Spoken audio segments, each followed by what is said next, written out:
একটা গুরুত্বপূর্ণ পরিসংখ্যান ভিত্তিক রিপোর্ট চোখে পড়ল। সেখানে বলা হচ্ছে আওয়ামী লীগের ৩০% কর্মী খেয়েছে ২৪-এর ডামি নির্বাচন। অর্থাৎ ৩০ ভাগ কর্মী মানে নাই হয়ে গেছে ওই ডামি নির্বাচন করতে যে। ডামি নির্বাচন মানে ওই আমি ডামি। একই দল ৩ ভাগে ৪ ভাগে বিভক্ত হয়ে তারা নির্বাচন করেছে এবং যেখানে নৌকা জিতেছে তার বিপরীতে যে প্রার্থীর পক্ষে ছিল তারা হতাশ, আবার যেখানে নৌকা হেরেছে তখন বিপক্ষের যারা তারা হতাশ। এই মিলিয়ে এই পরিসংখ্যান বলছে যে ৩০% কর্মী নাই হয়ে গেছে বা কমে গেছে। এর খেসারত দিতে হয়েছে এই আন্দোলনের সময়।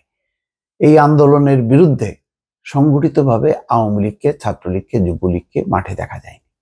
এটা তো দেখছেন যখন নাকি বড় প্রয়োজন ছিল, যেটা ২৪-এর নির্বাচনের আগে যেভাবে আওয়ামী লীগ, ছাত্রলীগ, যুবলীগ ঐক্যবদ্ধভাবে তারা বিএনপিকে রুখে দিয়েছিল, এই ছাত্র আন্দোলনের বিরুদ্ধে কিন্তু তারা রুখে দাঁড়ায়নি, বরং ছাত্রলীগের বহু নেতা কর্মী এই কোটা বিরোধী আন্দোলনে যুক্ত ছিল। সেই রিপোর্টও কিন্তু এসছে। তো সেটাই একটা পরিসংখ্যান যে ডামি নির্বাচনের পর কর্মী কমেছে আওয়ামী লীগে। দ্বাদশ জাতীয় সংসদ নির্বাচন উন্মুক্ত রাখা ও ডামি প্রার্থীর পক্ষে কাজ করার কারণে ভোটের পর আওয়ামী লীগের ৩০% কর্মী সমর্থক কমে গেছে।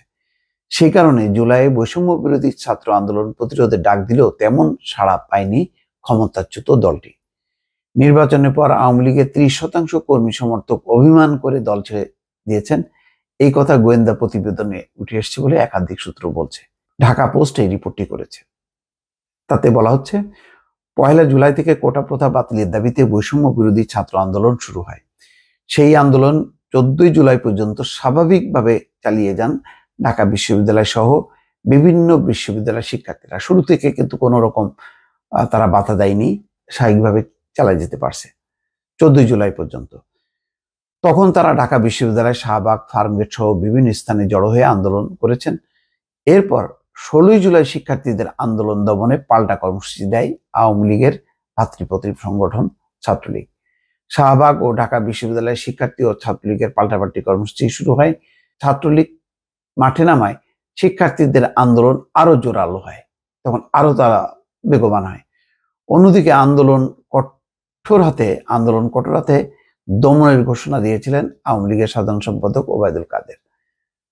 মনে আছে নিশ্চয়ই যে রাজনৈতিকভাবে মোকাবেলা করা হবে, যে স্বঘোষিত রাজাকারদেরকে প্রতিরোধ করতে ছাত্রলীগ একাই যথেষ্ট। তিনি ছাত্রলীগ সহ সব সহযোগী সংগঠনকে মাঠে নামার নির্দেশ দেন। তার নির্দেশে ছাত্রলীগ প্রতিরোধের ডাক দিয়েছিল, কিন্তু শেষ পর্যন্ত শিক্ষার্থীদের কাছে হার মেনে তাদের ঢাকা বিশ্ববিদ্যালয় ছাড়তে হয়।